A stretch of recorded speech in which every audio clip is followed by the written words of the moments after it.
English. तो अब हम इसके अंदर ग्रामर का टॉपिक करेंगे आज की क्लास में, मॉडल।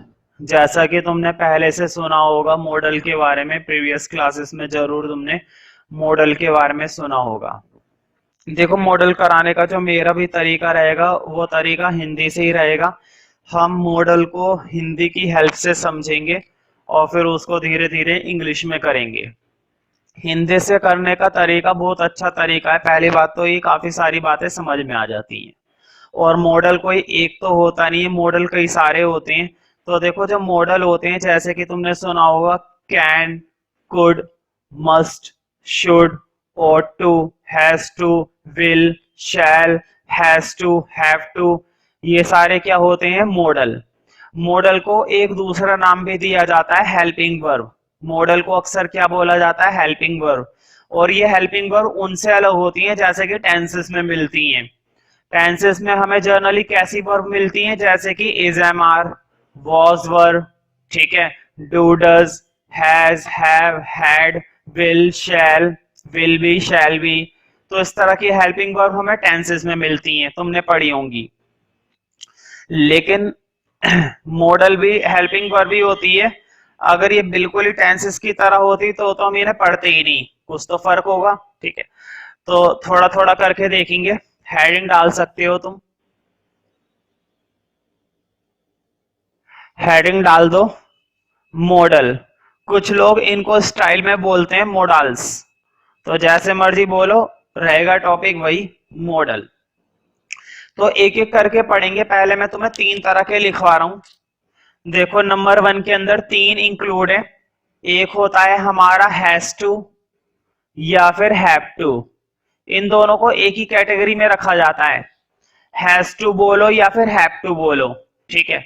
एक होता है had to, had to, comma लगा देना बीच में। और एक होता है will have to,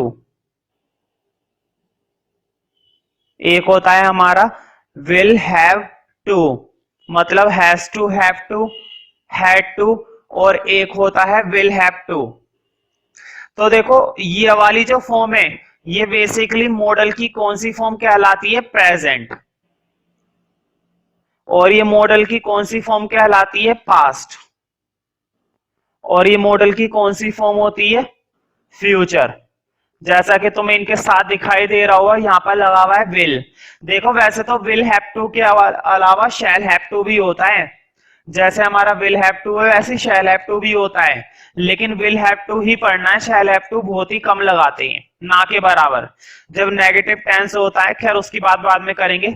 will have to future, had to past, और हैज टू हैव टू हमारा प्रेजेंट। अब पहले इनका मतलब समझते हैं कि हिंदी में क्या होता है। देखो, मॉडल जो होते हैं ना, वो मॉडल किसी भी प्रकार के व्यक्ति का जो मूड होता है ना, उसको दर्शाते हैं। क्या होता है? व्यक्ति का मूड, मतलब उसका मन कैसा है, उसके दिमाग में क्या चल रहा है, उसके साथ क्या घटित हो रहा है, मतलब उसके मूड को दर्शाया जाता है। जैसे मैं कह रहा हूं आई कैन डू इट, मैं ये कर सकता हूं, जोश की बात हो रही है, मेरी क्षमता की बात हो रही है ना, मैं कर सकता हूं, ठीक है। I can make you a brilliant teacher, मैं तुम्हें एक अच्छा और बेहतरीन टीचर बना सकता हूं, तो मेरी क्षमता की बात हो रही है, मुझ में ये शक्ति है कि मैं तुम्हें एक अच्छा टीचर बना सकता हूं। अब मैं तुम्हारे लिए कहता हूं you can become a good actor in the future, तुम एक अच्छे एक्टर बन सकते हो भविष्य में। तो मैंने तुम्हें तुम्हारी पावर बताई है कि तुम्हारे अंदर इतनी शक्ति है, तुम्हारे अंदर इतनी क्षमता है कि तुम भविष्य में एक अच्छे टीचर बन सकते हो, ठीक है। तो जो मॉडल होते हैं वो किसी भी व्यक्ति के मूड को दिखाते हैं कि उसका मूड कैसा, उसका नेचर कैसा, उसकी प्रकृति कैसी है। जैसे कि मैं इसकी बात करता हूं, विल हैव टू, एक एग्जांपल देता हूं। मुझे कक्षा में फर्स्ट आने के लिए बहुत मेहनत करनी पड़ेगी। I will have to work hard to attend a first position in the class, मतलब अगर मुझे कक्षा में फर्स्ट पोजीशन अटेंड करनी है तो मुझे बहुत मेहनत करनी पड़ेगी। वर्ड क्या आ गया? करनी पड़ेगी। बताओ, एक तरीके से मजबूरी नहीं दिखाई जा रही, कि अगर मेहनत नहीं करोगे तो फर्स्ट भी नहीं आ पाओगे। भाई अगर फर्स्ट आना है तो मेहनत तो करनी ही पड़ेगी। तो व्यक्ति की किसको दिखाई जा रही है, मूड को। तो ध्यान रखना ये तीनों ही जो है ना, ये तीनों ही मॉडल्स व्यक्ति की मजबूरी को दिखाते हैं, अनिवार्यता को दिखाते हैं, निसेसिटी, मतलब मजबूरी है, करना ही होगा। जैसे कि तुम्हें ट्रेन पकड़ने के लिए तेज भागना पड़ेगा, है ना। अगर तुम तेज नहीं भागे तो ट्रेन छूट जाएगी, तो तुम्हारी मजबूरी है या तो भाग के पकड़ लो या फिर धीरे चलना है तो ट्रेन छूट जाएगी। ठीक है, तो अब इनका मतलब, अभी खैर मैंने थोड़ा सा इंट्रोडक्शन बताया, कुछ बातें समझ में आई होंगी, लेकिन अभी तो हम इनको पढ़ना शुरू करेंगे तो सारी बातें समझ में आएंगी। खैर, हैज टू, हैव टू का मतलब लिखो। देखो इनका इस्तेमाल हम कब करते हैं, हिंदी में ही लिखना है। देखो जब ना के बाद, बिल्कुल ऐसे ही लिखना है हिंदी में, बिल्कुल भी संकोच मत करना लिखने में कि यार हिंदी में क्यों लिखे, पर तो हम इंग्लिश रहे हैं। देखो मेरा तरीका है, कोई सा भी ग्रामर का टॉपिक हो, अगर तुम हिंदी से पढ़ोगे, तुमने देखा होगा ग्रामर की गाइड होती हैं, बुक्स होती हैं, अक्सर क्या होता है उनमें हिंदी में रूल लिखे हुए होते हैं। सिर्फ यही वजह है हम हिंदी में ज्यादा अच्छे से समझ पाते हैं, फिर इंग्लिश में कर पाते हैं। तो मेरा भी वही तरीका है। ना के बाद है, जैसे कि अभी मैं एग्जांपल दूंगा, पहले तो सिर्फ लिख लो। अगर ना के बाद है आएगा ना, तो तुम्हें क्या लगाना है, या तो हैज टू या फिर हैव टू।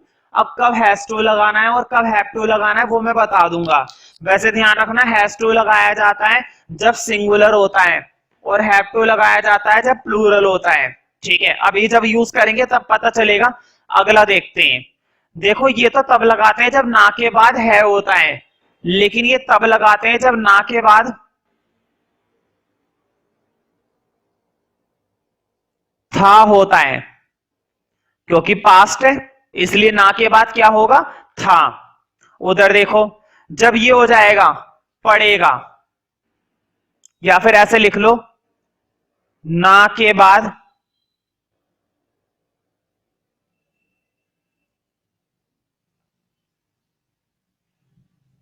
पड़ेगा, मतलब मजबूरी। जैसे कि तुम्हें सुबह जल्दी नहाना पड़ेगा।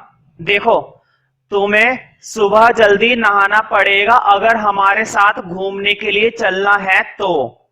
तुम्हें सुबह जल्दी नहाना पड़ेगा, ये था काम का टेंस। बताओ ना के बाद क्या आ गया, पड़ेगा। देखो, नहाना पड़ेगा, तो देखो किस तरह से पहचानेंगे, ना के बाद क्या आ रहा है, पड़ेगा। अब इसका देता हूं, ना के बाद था। ठीक है, मुझे खाना खाना था, या फिर इसको छोड़ो, मुझे गाना गाना था। तो बताओ ना के बाद क्या आ रहा है, था।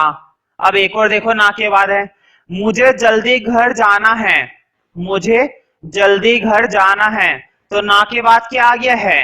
खैर जब अभी हम हिंदी में प्रैक्टिस करेंगे तो तुम्हें और क्लियर होंगे। अभी मेरे पास बहुत सारे एग्जांपल है, फिलहाल इन तीनों को बिल्कुल इसी तरह से नोट कर लो। अगर एक ही लाइन में नहीं आ पा रहे हैं तो एक के नीचे एक कर सकते हो। मतलब पहले has to have to note कर लो, फिर हैड टू, और फिर विल हैव टू। अगर इस तरह से नहीं आ रहे हैं तो पढ़ना हमें एक एक करके। तो पहले हम हैज टू हैव टू पढ़ेंगे।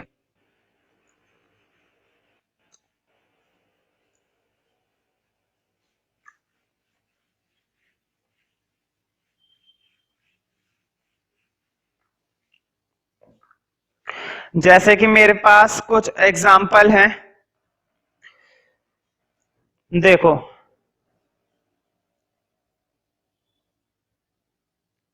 मुझे अपना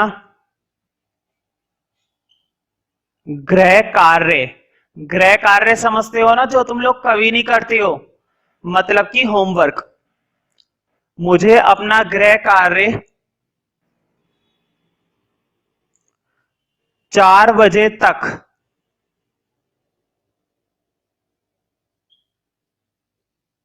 करना है। अब जरा देखो, ये मत सोचो यार ये क्या तरीका है हिंदी से इंग्लिश ट्रांसलेशन।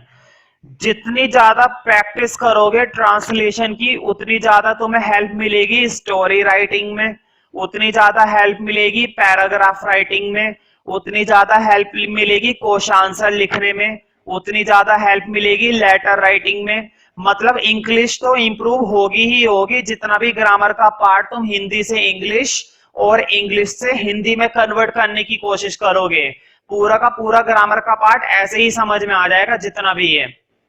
तो जितनी भी प्रैक्टिस करनी है बिल्कुल ऐसे ही करनी है। अब देखो जरा बोर्ड पे, मुझे अपना गृह कार्य 4 बजे तक करना है, ये बात तो पता चल गई। ना के बाद क्या आ रहा है ना, ना के बाद है आ गया, इसका मतलब मैं या तो हैज टू लगाने वाला हूं या फिर हैव टू लगाने वाला हूं।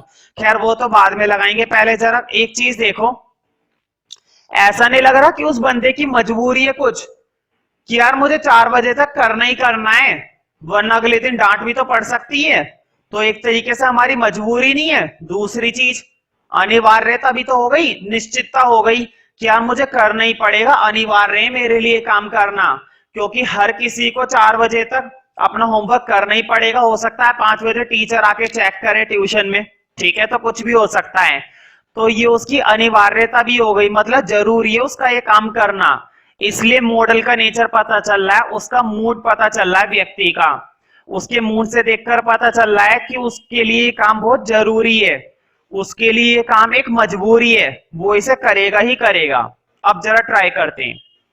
देखो मुझे अपना गृह कार्य 4 बजे तक करना है, तो पहले तो मुझे के लिए आ जाएगा आई, ठीक है।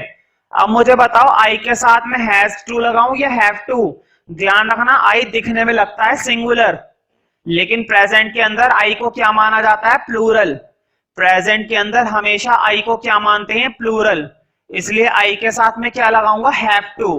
तो देखो आई हैव टू। अब आएगा काम, क्या काम करना था, अपना गृह कार्य करना था, ठीक है। और कितने बजे तक करना था, 4 बजे तक। तो देखो I have to do homework, करने की तो इंग्लिश क्या होती है, डू। एक बात और ध्यान रखना, टू के बाद हमेशा वर्ब की फर्स्ट फॉर्म आती है, करने की होती है do. I have to do homework, और कितने बजे से करना था, पहले पहले 4 बजे से, तो लिख दो I have to do homework by 4 PM। I have to do homework by 4 PM। अगला देखते हैं, अगर ये टेंस क्लियर होगा तो अगला भी समझ में आएगा। तो देखो किस तरह से हमने इस टेंस के अंदर मजबूरी को देखा था कि ये उस बंदे की मजबूरी है कि ना के बाद यहां पर क्या आया है, ठीक है। तो देखो हमने किस तरह से इस्तेमाल करा है, I have to do homework, और कितने बजे तक करना था, 4 बजे तक। जब कोई लिमिट होती है ना कि यार ये काम इतने बजे तक करना है या इतने बजे से पहले पहले करना है, तो हम क्या लगाते हैं, बाय। जब हमें एक लिमिट मालूम होती है, जैसे कि मैं कह रहा हूं तुम्हें एग्जाम में 9 PM से पहले पहले या 9 PM तक आना है, तो बाय लगा सकते हैं। बाय का मतलब होता है 4 बजे तक चलेगा, लेकिन 4 बजे से पहले पहले तो बाय नहीं आएगा, बिफोर आएगा, ठीक है। 4 बजे से पहले पहले करना है, लेकिन अगर 4 बजे तक कर सकते हो तो बाय चलेगा। जैसे कि अगर मैं कह रहा हूं स्कूल स्कूल में तुम्हें कल 7 बजे तक आना है, तो 7 बजे भी आ गए ना तो ठीक है, टीचर कुछ नहीं कहेंगे। लेकिन अगर टीचर ने ये कहा होता कि 7 बजे से पहले पहले आना है, चाहे तुम 10 मिनट पहले ही आओ लेकिन 7 बजे से पहले पहले आना है, तो ध्यान रखना तुम्हें 7 बजे से पहले ही आना है, 7 बजे नहीं आ सकते तुम। अगर तुम 7 बजे ही आए बिल्कुल तो तुम्हें निकाल दिया जाएगा, ठीक है। तो 7 बजे से पहले पहले आना है तो बिफोर, लेकिन 7 बजे तक आना है तो बाय। खैर अभी तो ग्रामर के अंदर बहुत सारी बातें बाकी हैं, वैसे बाय हमारा प्रीपोजिशन में आ जाता है। तो जब मैं प्रीपोजिशन शुरू कराऊंगा तब मैं इसके बारे में और बताऊंगा। अभी तो फिलहाल मॉडल की बारी है, एक दो और देखते हैं। तो देखो नोट करने हैं हिंदी के टेंस भी, ये मत सोचना कि हमें नोट नहीं करने हैं, नोट सभी को करने हैं, मैं चेक करूंगा। चौकीदार समझते हो ना तुम लोग, तो समझते ही होंगे चौकीदार। देखो चौकीदार को स्कूल का गेट, चौकीदार को स्कूल का गेट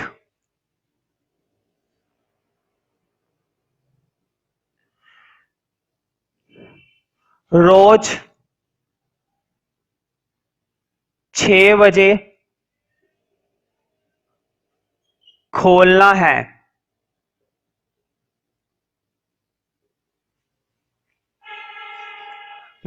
रोज 6 बजे। वैसे तो ये सुबह के 6 बजे, मैंने वो वाली बात लिखी नहीं सुबह के, ध्यान रखना एएम ही लगाएंगे। खैर, खोलना है, फिर से देखो बोर्ड पे ना के बाद क्या आ गया है। इसका मतलब या तो हम हैज टू लगाने वाले हैं या फिर हैव टू लगाने वाले हैं, लेकिन लगाएंगे क्या वो देखना है अब हमें। तो मुझे बताओ, ये उसके लिए जरूरी है ना भाई। मान लो स्कूल में टीचर्स आते हैं, टीचर्स की एंट्री होती है 5:30 बजे करीब, सॉरी 5:30 तो नहीं, 6 बजे के बाद एंट्री शुरू हो जाती है। तो चौकीदार के लिए जरूरी है कि वो गेट पहले ही कितने बजे खोल के रख दे, 6 बजे। अगर उसने 6 बजे गेट नहीं खोला, मान लो 6:15 पे गेट खोला, तो टीचर्स को प्रॉब्लम हो सकती है एंट्री करने में, है ना, क्योंकि गेट ही खुला नहीं मिलेगा, हो सकता है टीचर को खड़ा रहना पड़े। तो उस केस में चौकीदार की नौकरी खतरे में आ सकती है, क्योंकि उसको निकाल दिया जाएगा। तो उसके लिए बात अनिवार्य जरूरी है कि उसको गेट खोलना ही खोलना है। अब वो इसे मजबूरी समझे या फिर वो इसको नेसेसिटी समझे, जरूरत समझे, उसे खोलना ही पड़ेगा। तो ना के बाद है। तो अब स्टार्ट करते हैं। बताओ, गेट खोलना है, लेकिन किसको? चौकीदार को। तो मैं मालूम है चौकीदार जो होता है उसके लिए हम वर्ड इस्तेमाल करते हैं वॉचमैन। तो वॉचमैन के लिए दा लगा लेना। एक तो वैसे ही चौकीदार की इज्जत नहीं होती है, कम से कम इंग्लिश में दा तो लगा दो उसके आगे। तो लिखो द वॉचमैन। तो बताओ ये सिंगुलर होता है ना, तो मैं क्या लगाना पसंद करूंगा? Has to. तो देखो द वॉचमैन हैज टू, और क्या करना पड़ता है? खोलना पड़ता है। देखो the watchman has to open, has to open the, और क्या खोलना पड़ता है? स्कूल का गेट, है ना। ओपन द स्कूल गेट, ऐसे लिख सकते हो, स्कूल गेट। और कितने बजे तक? 6 बजे, और वो भी डेली। तो देखो the watchman has to open the school gate, और कितने बजे? 6 AM डेली। तो लिख लो school gate at 6 AM daily. तो ये उसका रोज का काम है। अगर उसने एक भी दिन मिस कर दिया तो उसको स्कूल से मिस कर दिया जाएगा, तो उसकी नौकरी खतरे में पड़ सकती है। तो उसको इस बात का जरूर ध्यान रखना है कि वो स्कूल रोज नियमित रूप से खोले। अगला देखते हैं, बहुत आसान टेंस है। इससे क्या होगा, तुम्हारी ग्रामर में भी थोड़ी, ट्रांसलेशन में भी हेल्प मिलेगी। एक और देखते हैं।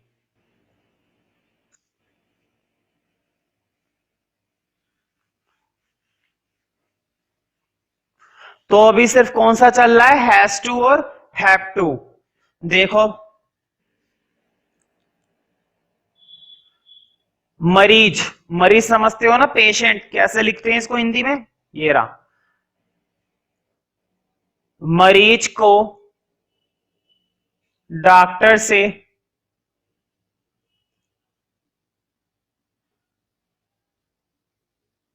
मिलना है।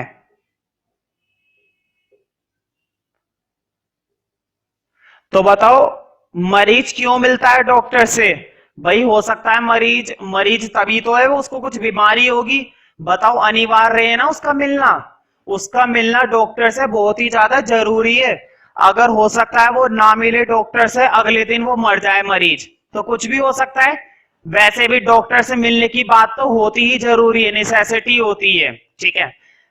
उसको चाहे तो मजबूरी बोलो या मत बोलो, लेकिन मरीज के लिए मिलना बहुत जरूरी है, ठीक है।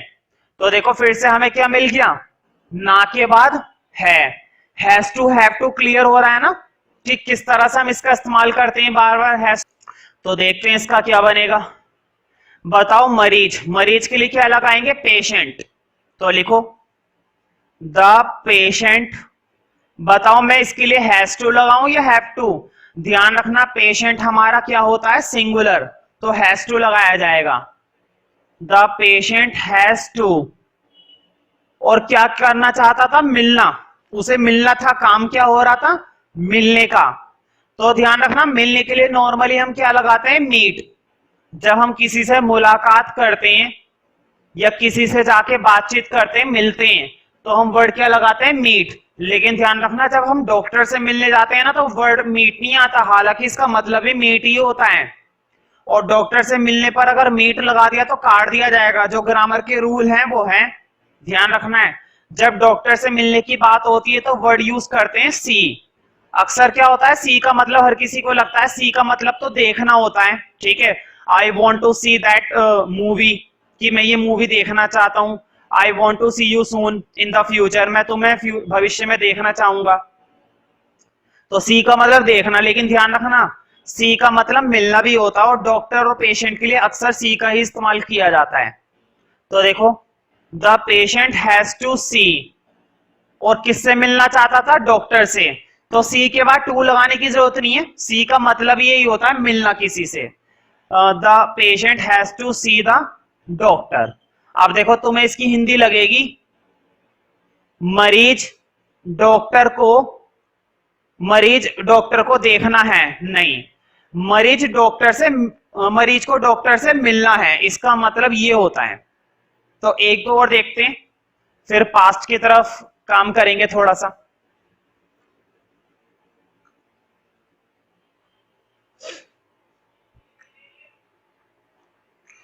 तो देखो एक और है,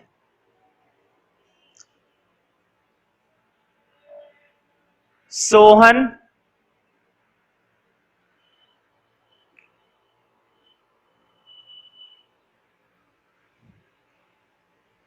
सोहन को मेरा खाता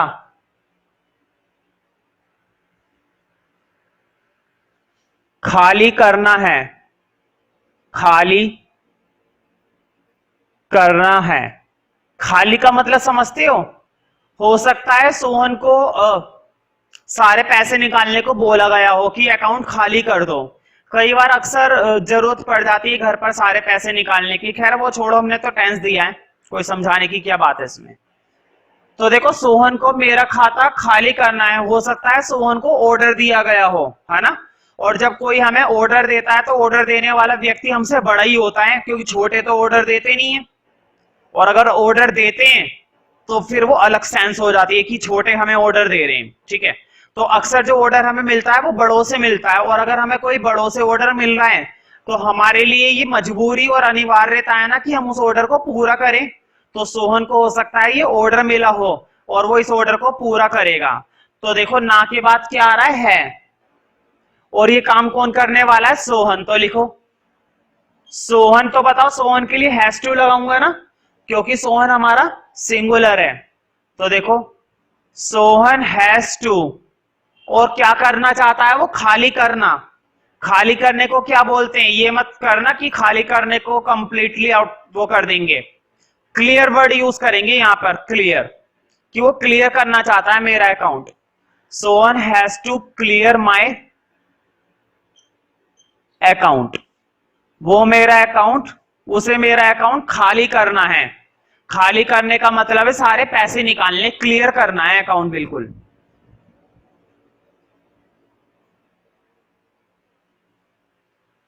ठीक है,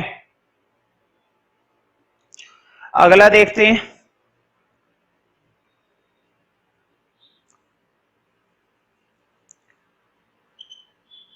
गीता को, इसको इंग्लिश में लिख लेना टेस्ट। गीता को टेस्ट के लिए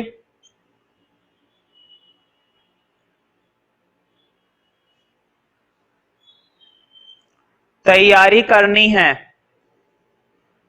मैं इंग्लिश में वर्ड लिख देता हूं प्रिपेयर, तैयारी पता नहीं कैसे लिखते हैं हिंदी में, तो हिंदी में छोड़ो, इंग्लिश में वर्ड लिख रहा हूं प्रिपेयर। गीता को टेस्ट के लिए प्रिपेयर करना है।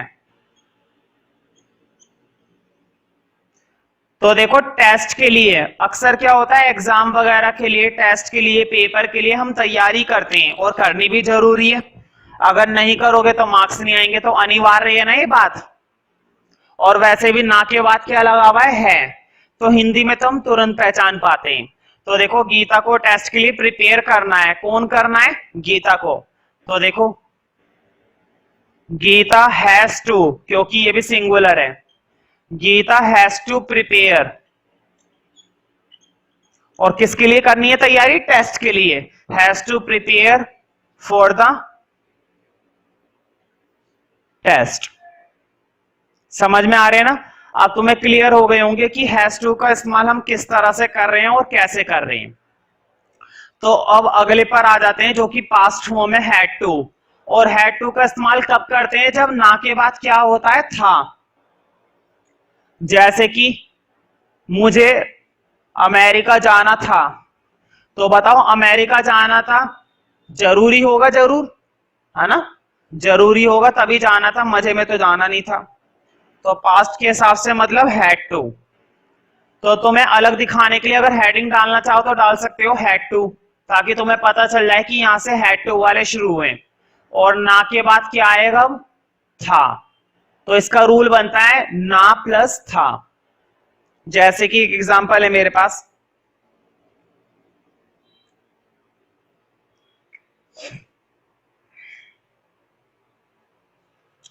तो देखो मुझे कल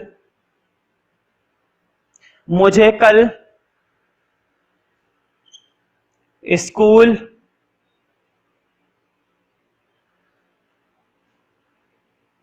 जाना था, मुझे कल स्कूल जाना था। तो देखो कल जाना था, कल तो निकल गया क्योंकि था वाली बातें आ रही हैं। था वाली मतलब पास्ट वाली बातें, वो कौन से कल की बात कर रहा है, जो निकल चुका है, ना कि आने वाले कल की नहीं। अगर ऐसा होता ना कि मुझे कल स्कूल जाना है, तो आने वाले कल की बात कर रहा है, ये तो था है, जाना था। इसका मतलब जो कल निकल गया है वो उसकी बात कर रहा है। तो देखते हैं इसको, देखो ना के बाद था आता है। अब तो प्लूरल और सिंगुलर का ध्यान ही नहीं रखना है, क्योंकि तुम्हें मालूम है प्लूरल हो चाहे सिंगुलर हो, पास्ट के अंदर तो एक ही होती है, हैड टू। हम किसका इस्तेमाल करेंगे, हैड टू का। तो देखो हैड टू के लिए कैसे इस्तेमाल करेंगे, मुझे कल स्कूल जाना था। तो देखो आई हैड टू, बताओ जाना हो रहा है ना, काम क्या हो रहा है, जाने का। और जाने को इंग्लिश में क्या बोलते हैं, गो।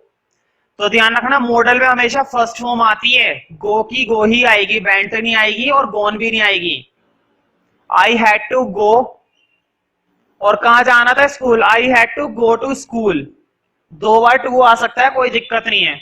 आई had to go to school, और कब जाना था, कल, पिछले कल, यानी कि यस्टरडे।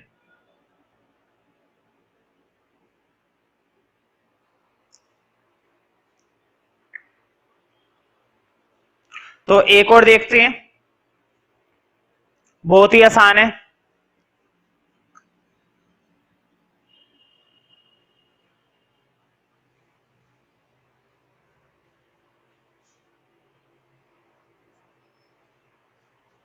तो देखो मैं तुम्हें एक ऐसा टेंस देता हूं, इसको नोट मत करना, केवल समझना। You dash B punctual, you dash B punctual in the class, in the class. Punctual का मतलब होता है समयनिष्ठ, मतलब हर वो व्यक्ति जो अपना काम समय पर करता है, समय पर ऑफिस आता है, समय पर अपने सारे काम करता है, समय पर घर जाता है, हर चीज नियम से करता है, उसे कहते हैं हम पंक्चुअल। तो इसमें क्या लिखा हुआ है, you dash B punctual in the class. तो देखो अब मुझे देखना है कि मैं इसके अंदर क्या फिल करूं, has to have to fill करूं, या हैड टू फिल करूं, या विल हैव टू फिल करूं। जो तीन मॉडल मैंने लिखवाए हैं ना, has to have to, had to और विल हैव टू, तीनों में से कौन सा मॉडल फिल करना चाहिए वो देखना है हमें। जो सबसे ज्यादा बेस्ट होगा वो डिपेंड करता है हमारे ऊपर कि हम इसको कैसे पढ़ते हैं। तो देखो अगर मैं इसकी हिंदी में ये पढ़ता हूं, तुम्हें समयनिष्ठ होना है क्लास में, तुम्हें कक्षा में समयनिष्ठ होना है। देखो मैं इसकी हिंदी लिख देता हूं, तुम्हें कक्षा में समयनिष्ठ। तो देखो ये हिंदी का वर्ड काफी हैवी है, मैं पंचुअली लिख रहा हूं क्योंकि समयनिष्ठ मैं खुद नहीं लिख पाऊंगा हिंदी में। तुम्हें कक्षा में पंक्चुअल होना है, होना है। तो देखो मैंने इसको हिंदी में क्या लिखा, तुम्हें कक्षा में पंक्चुअल होना है, ना के बाद मैंने क्या लगा दिया है। अक्सर टीचर बच्चों से ऐसे ही बोलते हैं कि तुम्हें समय पर आना चाहिए, समय पर जाना चाहिए, समय पर होमवर्क करना चाहिए, समय पर उठना चाहिए, समय पर सोना चाहिए, है ना, पंक्चुअल होना चाहिए। तो होना है, तो देखो ना के बाद क्या आ रहा है, और अभी भी मैंने सिखाया था ना के बाद अगर है आता है तो तुम क्या लगा सकते हो, हैज टू, हैव टू। लेकिन देखना है कि क्या लगाएंगे, क्योंकि यू है और तुम्हें मालूम है यू क्या होता है, प्लूरल। तो यू के साथ क्या लगाते हैं, हैव टू, हैज टू नहीं लगाते। तो हैज टू को हटा दो।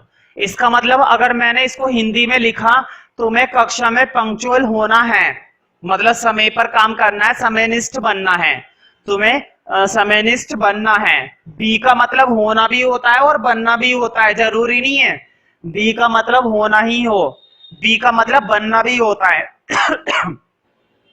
तो तुम्हें कक्षा में पंक्चुअल होना है, तो मैंने हैव टू लगा दिया क्योंकि ना के बाद है। अगर मैं इसी को लिखता, तुम्हें कक्षा में पंक्चुअल होना था, हो सकता है ना भाई, क्या हिंदी में ऐसा नहीं हो सकता? क्या मैं कक्षा में किसी भी बच्चे को ऐसे नहीं बोल सकता अगर वो आज लेट आया है तो मैं ये नहीं कह सकता उसे तुम्हें कक्षा में पंक्चुअल होना था, है ना, कह सकते हैं ना, वो टेंस हो भी सकता है या हो नहीं सकता। और कोई बच्चा एडमिशन के लिए आया है तो मैं उसे ये भी तो बोल सकता हूं, तुम्हें कक्षा में पंक्चुअल होना पड़ेगा। तुम्हें कक्षा में हमेशा, भाई नया नया बच्चा ट्यूशन के लिए आया है, मैंने उसको पहले दिन ही कह दिया जब वो बात करने आया कि तुम्हें कक्षा में पंक्चुअल होना पड़ेगा हमेशा। तो बताओ मैंने तो फ्यूचर की भी बात कर दी, और अगर मैंने ये कह दिया होना पड़ेगा, होना पड़ेगा, तो जरा लास्ट वाला देखो, मैंने 3 रूल लिखवाए, पास्ट फॉर्म, प्रेजेंट फॉर्म और फ्यूचर फॉर्म। और फ्यूचर फॉर्म में देखो पेज पर मैंने ये लिखवाया ना, जब ना के बाद क्या आता है, पड़ेगा, तो कौन सी मॉडल लगाते हैं, विल हैव टू। तो तब तो इसके अंदर कौन सा मॉडल लगा दिया जाएगा, विल हैव टू, है ना। अगर होना पड़ेगा मैंने लगा दिया तो तुम्हें कौन सा मॉडल लगाना पड़ जाएगा, विल हैव टू। इसका मतलब ये हुआ, ये तो हमारे ऊपर डिपेंड करता है कि हम उसको किस सेंस में पढ़ेंगे, हम उसको किस सेंस में पढ़ेंगे, प्रेजेंट में पढ़ेंगे, पास्ट में पढ़ेंगे या फ्यूचर में पढ़ेंगे, कैसे हम उसको पढ़ रहे हैं, या हमारा तरीका क्या है पढ़ने का। या फिर हमें कुछ ऐसे वर्ड्स मिले जिसके बेस पर हम अंदाजा लगा पाए कि बात पास्ट की हो रही है, बात प्रेजेंट की हो रही है, बात फ्यूचर की हो रही है। जैसे अभी पहला पिछला टेंस कराया, अभी अभी हमने, वहां पे वर्ड आया था यस्टरडे, तो वो तो चलो क्लियर है, वहां पे वर्ड आ रहा था यस्टरडे, तो बात क्लियर हो गई कि पास्ट की बात हो रही थी। लेकिन इस टेंस में तो देखो ऐसा कुछ भी नहीं है कि पता चले बात प्रेजेंट की हो रही है, फ्यूचर की हो रही है या पास्ट की हो रही है। तो फिर डिपेंड करता है ऑप्शन पर, क्योंकि तुम्हारी क्लासेस में 9th हो, 10th हो, चाहे 11th हो, ऑप्शनल ग्रामर होती है, तो ऑप्शन के अकॉर्डिंग फिर हम सोचते हैं। या फिर अगर वो पैराग्राफ देंगे तो पूरा पैराग्राफ पढ़कर पता चलेगा कि बात किस में हो रही है, पास्ट में हो रही है, प्रेजेंट में हो रही है, ठीक है। तो सिंगल टेंस है, हमें नहीं पता चल पाता है कि वो पास्ट के हिसाब से, प्रेजेंट के हिसाब से या फ्यूचर के हिसाब से। जैसे कि मैं एक एग्जांपल और देता हूं, मेरे पास एक एग्जांपल और है, देखो इसे तुम फिर भी बता दोगे क्योंकि इसमें थोड़ा सा आइडिया है जो मैं टेंस देने वाला हूं, इसे तो तुम फिर भी बता दोगे। देखो, Reena buy books, Reena buy books as she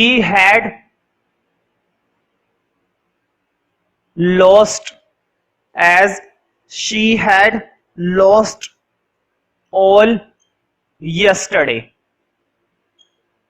अब देखो जरा बोर्ड पे, रीना को किताबें खरीदनी हैं क्योंकि उसकी किताबें कल खो चुकी थी। मतलब उसके पास जितनी भी किताबें थी ना वो कल खो चुकी थी, अब उसको खरीदनी है।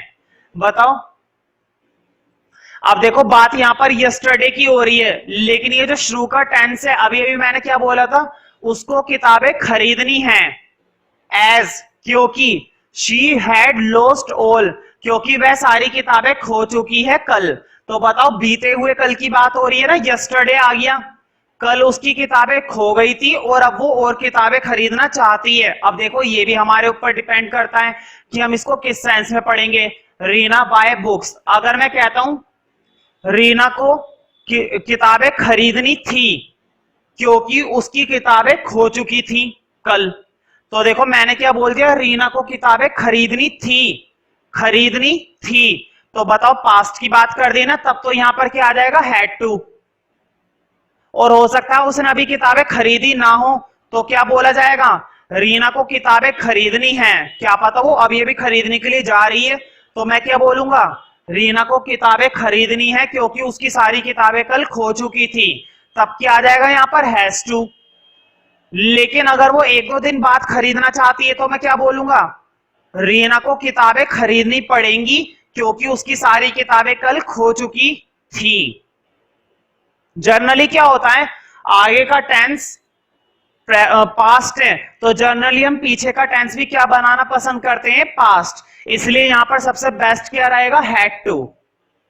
इस वाले टेंस में यस्टरडे आ गया था, इसलिए मैंने प्रीवियस टेंस भी किस में बना दिया, हैड टू में। लेकिन ऐसा कोई रूल नहीं है कि आगे का आधा टेंस पास्ट है तो पीछे का आधा टेंस भी पास्ट होगा। अक्सर क्या होता है, आधा टेंस प्रेजेंट होता है, आधा टेंस फ्यूचर, आधा टेंस पास्ट होता है, आधा टेंस प्रेजेंट, कैसा भी हो सकता है, इसमें कोई रूल नहीं। वो भी एक रूल है, आगे का प्रेजेंट है तो फ्यूचर बाद में हो जाएगा, बाद में पास्ट हो जाएगा, वो भी एक रूल होता है।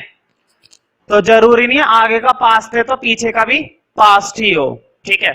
बाकी तरीका तो अपने ऊपर है कि हम किस सेंस में पढ़ते हैं। मैं फिर से वही बोलूंगा, पूरा पैराग्राफ अगर हमें मिलेगा या अगर हमें ऑप्शन दिए जाएं तो हम उसमें से बेस्ट सेलेक्ट कर लेंगे, दोनों ही और तीनों ही ठीक है। तो वापस उन पर आ जाते हैं और इनके बेस पर तुम्हें काफी अच्छे से क्लियर होगा। और ध्यान से देखो, जो मैं हिंदी से इंग्लिश बनाना सिखा रहा हूं ना, वो तो तुम्हें इंग्लिश में हेल्प करेंगे ही करेंगे, लेकिन देखो इन चीजों को समझने में भी तो हेल्प हो गई तुम्हारी। अगर मैं तुम्हें हिंदी के टेंस अभी नहीं बताता तो क्या इन चीजों को तुम इतने अच्छे से समझ पाते, नहीं, कि कब क्या इस्तेमाल करें। अब तुम्हें सारी चीजें क्लियर हो रही होंगी कि कैसे कैसे हम इनका इस्तेमाल कर सकते हैं, तो हिंदी से बहुत अच्छा आइडिया क्लियर हो जाता है। अब हम वापस आ जाते हैं, पास्ट की प्रैक्टिस कर रहे थे और अभी दो ही टेंस प्रैक्टिस करे थे, तो तीसरा टेंस और लिखेंगे अब।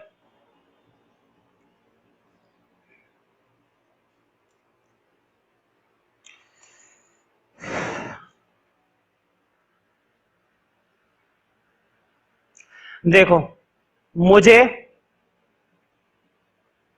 खाना पकाना था क्योंकि